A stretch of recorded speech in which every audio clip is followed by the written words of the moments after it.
Hello guys, welcome back to my YouTube channel EN लर्नर। सभी आप सब अच्छे होंगे। तो चलिए गाइस, आज की क्लास को स्टार्ट करेंगे। तो आज है आपकी क्लास 14। जैसे कि आप सभी को पता है, यहाँ पर आपकी सीरीज स्टार्ट है DSSB को लेकर। तो यहाँ पर जो आपकी क्लास 14 है, अगर आपने पहली क्लासेस नहीं देखी तो जाकर जरूर चेक कर लेना। तो आज के मोस्ट इंपॉर्टेंट क्वेश्चन को डिस्कस करेंगे। लेकिन क्लास को स्टार्ट करने से पहले तो आप सभी बार बार पूछते हो कि कौन सी बुक खरीदे, किससे आपका DSSB क्लियर हो सके। चाहे आप PRT की तैयारी कर रहे हो, TGT, PGT का, आप NTT, किसी भी प्रकार की अगर आप DSSB एग्जाम की तैयारी कर रहे हो तो आप यहाँ पर अग्रवाल एग्जाम कार्ड की बुक खरीद सकते हो। और सबसे बड़ी बात है आपकी इस बुक में कि आपको इसमें जो फर्स्ट पेपर है वो आपको कंप्लीट देखने को मिल जाएगा। पहले इन्होंने आपका पर्टिकुलर पूरा सिलेबस बताया हुआ है। इसके बाद जो आपके अदर सब्जेक्ट आते हैं फर्स्ट पार्ट में, जैसे कि आपका यहाँ पर रीजनिंग हो गया, तर्क शक्ति हो गया, ये दिया हुआ है। इसी प्रकार से आपको बाकी के देखने को मिल जाएंगे। आपका मैथ हो गया और इसके बाद जो है आपको यहाँ पर पूरा कॉन्सेप्ट वाइज जो है आपको ये पूरी बुक मिल जाएगी। अब बात करें इसका लिंक आपको कहाँ पर मिलेगा, तो आपको इसका लिंक चैनल के डिस्क्रिप्शन बॉक्स में मिल जाएगा, वरना मैं आपको टेलीग्राम चैनल पर इसका लिंक प्रोवाइड करा दूंगी। आप जाकर वहाँ पर ज्वाइन करके जो है इन बुक को खरीद सकते हो। और दूसरी सबसे बड़ी बात आपकी ये रहती है कि ये जो लैंग्वेज है आपको हिंदी में ही मिलेगी या फिर आपको इंग्लिश में ही मिलेगी। तो आपको ये बुक हिंदी और इंग्लिश दोनों तरीके से मिल जाएगी। साथ ही साथ इनकी PYQ की भी बुक आती है, जिसमें आपको जितने भी आपके DSSB एग्जाम हुए उनके आपको PYQ के क्वेश्चन देखने को मिल जाएंगे। और साथ के साथ इन्होंने जो है लास्ट में आपका पूरे क्वेश्चन होने के बाद जो है लास्ट में एक्सप्लेन भी किया हुआ है। तो ये सबसे अच्छी बात है। और जो भी डिटेल में कॉन्सेप्ट है, जो भी आपकी एक्स्ट्रा चीज़ है, वो भी इंक्लूड की है। इससे क्या होगा, जो आपके एग्जाम है उससे क्वेश्चन ना पूछा जाए, लेकिन उससे रिलेटेड अगर क्वेश्चन आता है तो आप उन्हें पढ़ते हो तो वहाँ से आपका क्लियर हो जाएगा। तो आप ये सब बुक जो है खरीद सकते हो। लिंक जो है आपको चैनल के डिस्क्रिप्शन बॉक्स में मिल जाएगा, तो आप जाकर चेक कर सकते हो। तो चलिए क्वेश्चन पर चलते हैं। ये है आपका पहला क्वेश्चन। इसमें क्या पूछा है आपका, एक एकल नदी प्रणाली द्वारा सूखा क्षेत्र कहा जाता है। ठीक है, इसमें आपके यहाँ पर 4 ऑप्शन है। तो इसमें से बताना है कौन सा ऐसी प्रणाली है जिसे आपका एकल नदी द्वारा जो है सूखा क्षेत्र कहा जाएगा। तो इसमें जो आपका बिल्कुल सही हो जाएगा वो है आपका जल निकासी बेसिन। ठीक है, ये इस टाइप के क्वेश्चन आपके एग्जाम में बनते हैं और पहले भी आए हैं। जितने भी PYQ हमने किए हैं आप देख पा रहे हो कि आपके एग्जाम का जो मेथड है वो सिमिलर होता है। एक ही तरीके से आपके एग्जाम के क्वेश्चन पूछे गए। कहीं पर आपके पॉलिटी के ज़्यादा पूछ लेंगे, तो कहीं पर आपके इकोनॉमिक्स के, और कहीं पर आपके खेल हो गए, करंट से रिलेटेड क्वेश्चन ज़्यादा देखने को मिलेंगे। तो इस प्रकार से जो आपके यहाँ पर क्वेश्चन बनते हैं। तो चलिए इसे समझते हैं आपका होता क्या है। अगर हम बात करें एकल नदी प्रणाली द्वारा जो आपका सूखा क्षेत्र को क्या कहा जाता है, जल निकासी बेसिन कहा जाता है। लेकिन जब आपका क्या होता है, नदी एक विशिष्ट क्षेत्र से एकत्रित जल बहाती है, लेकिन जब क्या करती है वो विशेष क्षेत्र से आपका जल बहाती है, तो उसे क्या कहा जाता है, जल ग्रहण क्षेत्र कहा जाता है। तो अगली बार ऐसा हो सकता है कि आपसे पूछ लिया जाए कि जल ग्रहण क्षेत्र किसे कहा जाता है। तो इस टाइप के क्वेश्चन आपको मिलेंगे। तो चलिए आगे चलेंगे। यहाँ पर आपका क्वेश्चन क्या आता है, ये दिया है आपका पॉलिटी से क्वेश्चन। इस टाइप के क्वेश्चन आपको हर बार देखने को मिलेंगे। कोई ऐसी शिफ्ट नहीं है जिसमें आपके पॉलिटी के क्वेश्चन ना पूछे गए। किसी में ज़्यादा तो किसी में कम आपके पूछे ही जाते हैं। तो चलिए यहाँ पर बात करेंगे आपका सबसे पहला जो आपका संसदीय है। इसमें क्या होता है, जो आपका निर्वाचन क्षेत्र की सीमाओं को फिर से निकालने के लिए भारत में यह सुनिश्चित करने के लिए किया जाता है कि इसका जो व्यवहारिक रूप है प्रत्येक निर्वाचन क्षेत्र में समान है। ठीक है, इसमें से बताना है क्या होगा, किस तरीके से जो है आपका प्रत्येक क्षेत्र में जो है समान रखा जाता है।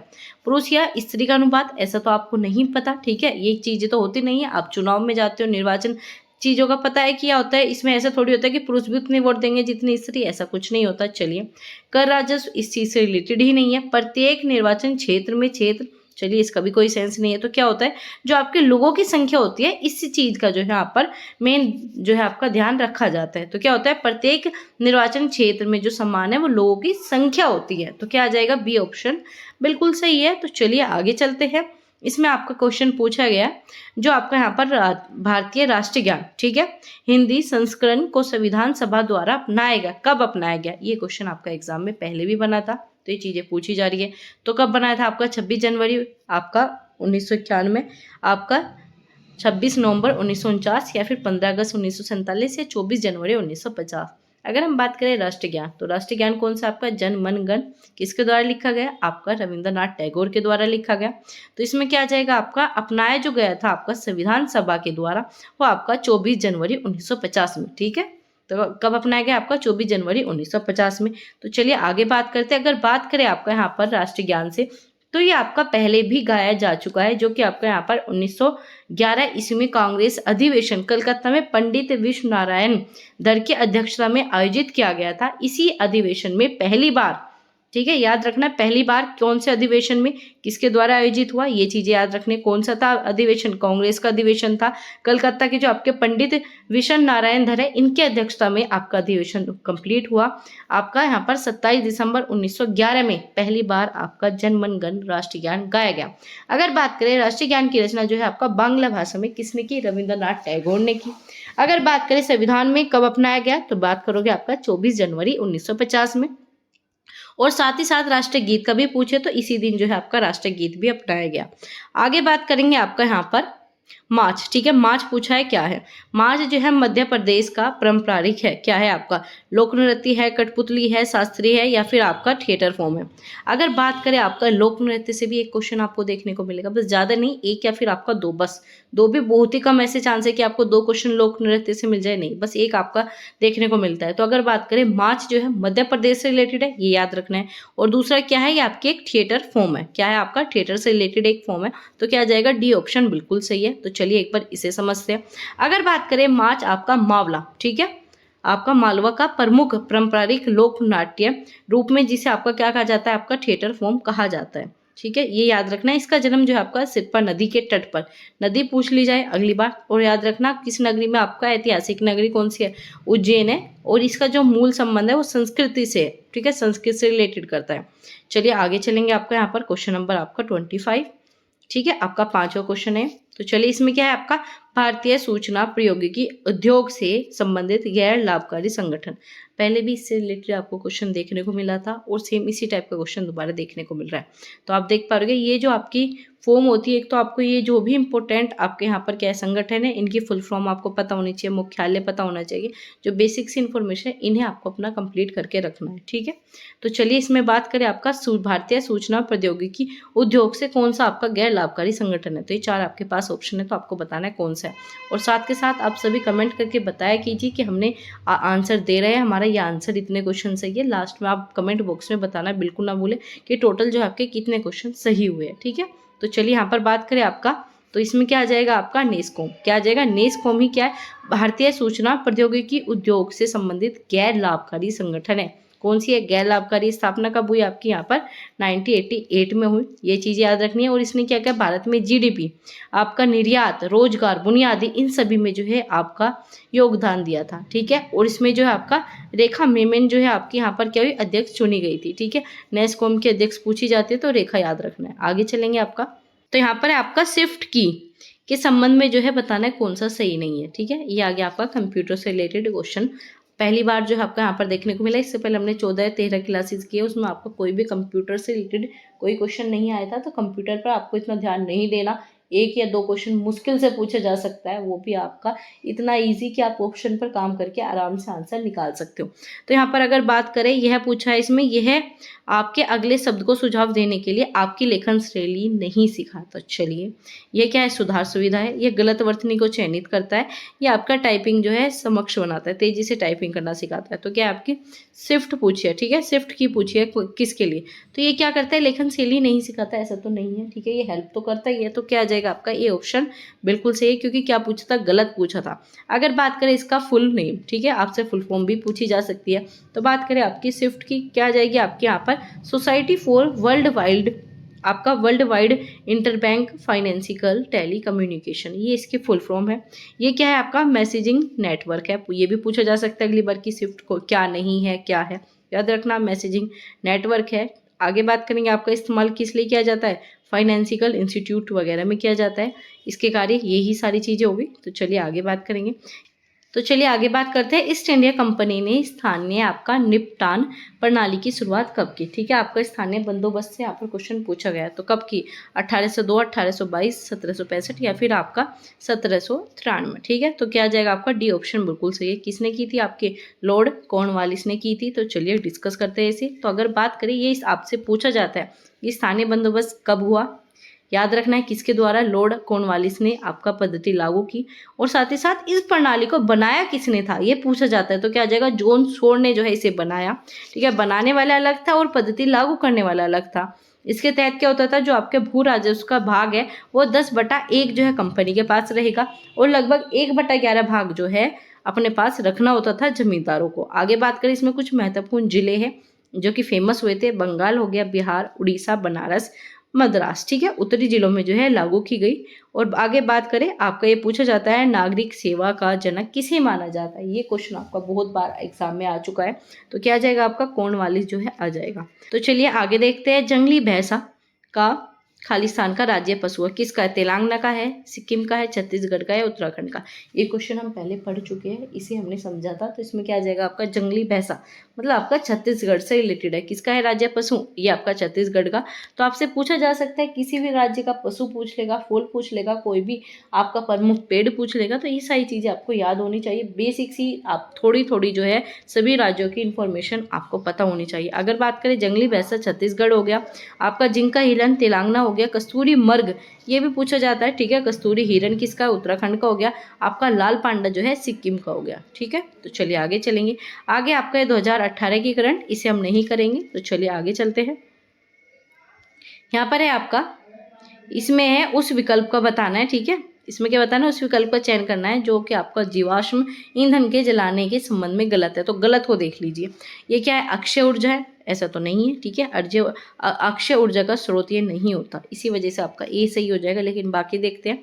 यह ग्रीन हाउस प्रभाव का कारण बिल्कुल सही है भाई। जब आप आपका जीवाश्म ईंधन जलाओगे तो उससे धुआं होगा, प्रदूषण होगा, तो ग्रीन हाउस पर प्रभाव पड़ेगा। अम्लीय वर्षा को रोकता है, बिल्कुल सही है। जब आप प्रदूषण करोगे तो अम्लीय वर्षा रुकेगी। आगे बात करें, कार्बन डाइऑक्साइड को मुक्त करता है, ठीक है, कार्बन के ऑक्साइड को मुक्त करता है, तो ये भी आपका सही है। लेकिन क्या आ जाएगा आपका, ये ऑप्शन गलत है, ठीक है। तो इन्होंने पूछा था गलत बताना है। तो ये क्या है आपका ऊर्जा, अक्षय ऊर्जा न होकर ये क्या है, नवीनीकरण ऊर्जा का उदाहरण है, ठीक है। क्या है, नवीनीकरण ऊर्जा का स्रोत है, जैसे कि कोयला हो जाएगा, पेट्रोल हो जाएगा और गैस हो जाएगी। तो चलिए आगे चलेंगे। आपका संविधान से रिलेटेड क्वेश्चन पूछा है, फेवरेट क्वेश्चन बनते हैं आपके, अनुच्छेद पूछ लेगा, कुछ भी ये चीज़ें आपकी पूछी जाती है। तो बहुत ही इंपॉर्टेंट था ये आपका। अभी फिलहाल करंट में नहीं पूछेगा, लेकिन ये आप करंट का क्वेश्चन कह सकते हो। जो आपकी 371 है, किस राज्य से संबंधित था, आपका जम्मू कश्मीर। इसमें क्या आ जाएगा आपका, डी ऑप्शन बिल्कुल सही है। तो ये किस चीज़ से रिलेटेड है, आपका जम्मू कश्मीर से। लेकिन अभी आपकी 370 371 दोनों को ही हटा दिया गया है। तो चलिए आगे चलेंगे। आपका आगे है यहाँ पर टेनिस से रिलेटेड क्वेश्चन आपका पूछा है कि टेनिस के खेल में जो है नेट के आगे और पीछे जो है मारने वाले को क्या कहा जाता है, आपका पासिंग शॉट, रैली, आपका सर्व या फिर आपका स्लाइस। तो क्या आ जाएगा, जब आपके नेट के आगे और पीछे गेंद को मारते हो तो उसे आपकी रैली कहा जाता है। ये चीज़ें याद रखनी है। तो चलिए टेनिस से खेल से कुछ चीज़ें देख लेते हैं। तो अगर बात करें, ये क्या होता है आपका टेनिस खेल जो है, दो टीमों के बीच में गेंद से खेले जाने वाला खेल है। इसमें कुल जो है 2 खिलाड़ी, एकल मुकाबला या फिर आपके युगल भी होता है जिसमें आपके 2 खिलाड़ी एक साथ खेलते हैं। ये चीज़ें हो गई, ठीक है। और इसमें क्या होता है, बल्ले को क्या कहा जाता है, टेनिस रैकेट कहा जाता है। और इसे क्या कहा जाता है, मैदान को टेनिस कोर्ट कहा जाता है। चलिए आगे चलेंगे। यहाँ पर पूछा आपका ऐतिहासिक जो आपकी इमारत है कौन सी, आपका बड़ा इमामबाड़ा खालिस्तान में स्थित है। कहाँ पर, अलीगढ़ में है, अजमेर में है, आगरा में है, लखनऊ में। बहुत ही फेमस है, आप सभी को पता होगा। तो क्या है इसका आंसर, फटाफट बताइए कमेंट बॉक्स में। तो क्या आ जाएगा आपका इसका आंसर, लखनऊ आ जाएगा। और क्लास अच्छी लग रही हो तो प्लीज़ शेयर कर दो। अगर आप सिलेक्शन लेना चाहते हो, ये सीरीज़ कंप्लीट आपकी होगी, चाहे जितने भी आपके PYQ हो, सभी हम आपके PYQ यहाँ पर कंप्लीट करेंगे। बाद में जो है कॉन्सेप्ट वाइज भी क्लासेज आपको प्रोवाइड करेंगे। तो आपको क्या करना है, शेयर करना है, ठीक है, अपने सभी दोस्तों के साथ। अगर आप सिलेक्शन चाहते हो तो क्या आ जाएगा आपका डी बिल्कुल ठीक आ जाएगा। तो क्या आ जाएगा, लखनऊ बिल्कुल सही है। और दूसरा लखनऊ क्या, उत्तर प्रदेश की राजधानी है, याद रखना है, ठीक है, उत्तर प्रदेश की राजधानी है। और इसमें जो है बहुत सारी ऐसी ऐतिहासिक चीज़ें हैं, जैसे कि क्या हो गया, गंगा नदी की जो सहायक नदी है गोमती के किनारे जो है लखनऊ बसा हुआ है। ये याद रखना है, लखनऊ किस किनारे बसा हुआ है, गोमती के। और इसे क्या कहा जाता है, नवाबों का शहर कहा जाता है। ये चीज़ें याद रखनी, ये क्वेश्चन आपके पूछे जाते हैं, नवाबों के शहर, ठीक है। साथ ही साथ आपका जो बात करें, आपका इमामबाड़े का निर्माण जो है किसने किया, आपका नवाब आसिफ उद्दौला के द्वारा किया गया, ठीक है। आसिफ उद्दौला के द्वारा जो है आपका 1784 में जो है आपका कराएगा, ठीक है, इमामबाड़े का निर्माण, ठीक है, याद रखना है। आगे बात करें, आपका यहाँ पर है आपका पाषाण, ठीक है, पाषाण उपकरण से भी आपका क्वेश्चन बनेगा। तो यहाँ पर क्या है, पाषाण उपकरण में जो आपका मेसोलिथिक काल में जो मिले आमतौर पर छोटे, ठीक है, आमतौर पर छोटे होते हैं, इन्हें क्या कहा जाता है, आपका बाईफेस, आपका माइक्रोब्लेड, आपका माइक्रोलिथ या फिर आपका माइक्रोलिथिक्स। तो क्या पूछा आपका, इन्होंने पूछा जो आपके पाषाण काल में जो है आपके उपकरण मिले थे, पाषाण उपकरण, उन्हें आपका मेसोलिथिक काल में क्या कहा गया, आपका इसे कहा गया आपका आपका माइक्रोलिथ इसे कहा गया। तो क्या आ जाएगा, सी ऑप्शन बिल्कुल सही है। तो चलिए आगे बात करेंगे। आपका यहाँ पर मिट्टी का पूछा है, मिट्टी का एक क्वेश्चन पहले भी एग्जाम में आया था। तो बात करेंगे मिट्टी को, जो आपका रेंगूर मिट्टी के नाम से कौन सी को जाना जाता है। काली हो गया, आपका एराइड हो गया, ठीक है, एरिड हो गया, आपका मरुस्थलीय हो गया, या फिर काली। तो सिंपल सा है, क्या आ जाएगा, काली मिट्टी आ जाएगा। ठीक है, काली मिट्टी किसके लिए फेमस है, कपास के लिए। इसे क्या कहा जाता है, कपासी मिट्टी भी कहा जाता है। ये चीज़ें याद रखनी है। दूसरा नाम क्या है, रेगोर मिट्टी कहा जाता है। आगे बात करेंगे, इसका रंग क्या होता है, काला होता है, इसी वजह से इसे काली मिट्टी भी कहा जाता है। तो ये चीज़ें याद रखनी है। किसके निर्माण से बनती है, आपकी बेसाल्ट चट्टानों के टूटने फूटने से बनती है। इसमें आयरन, चूना, एल्यूमिनियम, मैग्नीशियम की जो है मात्रा जो है मिलती है। आगे चलेंगे। आपका यहाँ पर पूछा है राष्ट्रीय कृषि अनुसंधान आपका प्रबंधन अकादमी, ये हम पहले डिस्कस कर चुके हैं। बस आपको बताना है कौन सा है, कहाँ पर है, आपका हैदराबाद जो है बिल्कुल सही हो जाएगा। तो चलिए आगे बात करेंगे। स्थापना कब हुई, आपका 1976 में जो है आपकी इसकी स्थापना की गई। ठीक है, राष्ट्रीय कृषि अनुसंधान। आगे बात करेंगे। आपका यहाँ पर टंगस्टान के संबंध में बताना है कौन सा कथन सत्य नहीं है। यह प्रकाश की आपको साइंस के भी कई क्वेश्चन एग्जाम में देखने को मिलते थे। साइंस को भी अच्छे से पढ़ना है। कई शिफ्ट में तो आपके 2 से 3 क्वेश्चन बने थे, किसी शिफ्ट में आपके 4 से 5 क्वेश्चन भी साइंस के आए हैं। तो यहाँ पर बात करें, यह प्रकाश की तुलना में बहुत अधिक गर्मी पैदा करता है। यह एक हल्का धात्विक तत्व है। चलिए आगे चलेंगे। आपका इसमें है, इसका प्रयोग जो है आपका विद्युत लैंप, आपका फिलामेंट में किया जाता है, या फिर आपका सभी धातुओं में जो है उच्चतम गलनायक होता है। ठीक है, इसमें क्या पूछा, कौन सा सत्य नहीं है, तो पहले ही आपका गलत हो जाएगा। इसमें जो है तुलना में बहुत अधिक गर्मी पैदा नहीं करता। ठीक है, तो क्या आ जाएगा, आपका ए ऑप्शन बिल्कुल सही है। तो चलिए आगे बात करेंगे। आपका बिटकॉइन। ठीक है, बिटकॉइन क्या है, आपका सोने की मुद्रा है, क्रिप्टो करेंसी है, आपका कृत्रिम मुद्रा है, कठोर मुद्रा है। तो बिटकॉइन क्या आपका क्रिप्टो करेंसी है। तो क्या आ जाएगा, बी ऑप्शन बिल्कुल सही है। और ये क्वेश्चन पहले भी बना है। ठीक है, आगे बात करें। आपका बिटकॉइन क्या है, आपका वर्चुअल करेंसीज है। इसकी शुरुआत जो है आपका 2009 में की गई, और ये धीरे धीरे बहुत ज़्यादा फेमस हो गई, और बिटकॉइन की कीमत जो है लाखों रुपए के बराबर पहुंच गई है। इसे क्या कहा जाता है, क्रिप्टो करेंसी के नाम से जाना जाता है। चलिए आगे चलेंगे। आपका ये आपका 2022 का क्वेश्चन पूछा गया। 2022 का जो आयोजन है वो कहाँ पर होगा। तो चलिए 22 वाला तो हम देख लेते हैं। अगर बात करें 2022 में, आपका अंतर्राष्ट्रीय ओलंपिक समिति ने कहा था कि ओलंपिक शीतकालीन खेलों की मेजबानी किसने की थी। आपके यहाँ पर आ जाएगा ए, बीजिंग में, मतलब आपका चीन ने की थी। किसने की थी, चीन ने। तो कहाँ पर हुई थी, बीजिंग में हुई थी। बस आपको इतना ही याद रखना है। तो चलिए आगे चलेंगे। आपका यहाँ पर फेमा से क्वेश्चन पूछा है। फेमा भी इंपॉर्टेंट है, क्योंकि विदेशी मुद्रा आप देख पा रहे हो। इको के यहाँ पर आपको 3 से 4 क्वेश्चन मिल चुके हैं। तो इकोनॉमिक्स आपको देखनी है थोड़ी बहुत। तो इसमें क्या आ जाएगा, आपका फेमा। ठीक है, फेमा का अर्थ क्या होता है, आपका यहाँ पर एकाधिकार, रख रखाव, प्रबंध, या फिर आपका बाजार। इंपॉर्टेंट क्वेश्चन है। तो क्या आ जाएगा आपका इसमें, सी ऑप्शन बिल्कुल सही है। क्या है, आपका विदेशी मुद्रा प्रबंध अधिनियम को क्या कहा जाता है, फेमा कहा जाता है। ठीक है, और ये क्या है आपका, ये भारत में बाहरी व्यापार तथा भुगतान की सुविधाजनक बनाने के लिए विदेशी मुद्रा बाजार का अनुरक्षण तथा संवर्धन करती है। तो क्या है, सी ऑप्शन बिल्कुल सही है। तो आज के हमने 20 क्वेश्चन आपके कंप्लीट कर चुके हैं। कैसे लगे क्वेश्चन कमेंट बॉक्स में बताना ना भूलें। और साथ ही साथ अगर आप इन सब की PDF चाहते हो तो टेलीग्राम चैनल को जरूर ज्वाइन कर लेना, आपको PDF मिल जाएगी। तो चलिए गाइस, मिलेंगे आपसे अगले क्लास में ऐसे इंफॉर्मेटिव क्वेश्चन के साथ। और आपकी डेली क्लासेज होती है, तो आपको 7 बजे GK GS की मिल जाती है, 8 बजे जो आपको हिंदी की क्लासेस मिल जाती है। तो फटाफट चैनल को सब्सक्राइब कर लीजिए, और सिलेक्शन लेना चाहते हो तो शेयर करना बिल्कुल ना भूलें।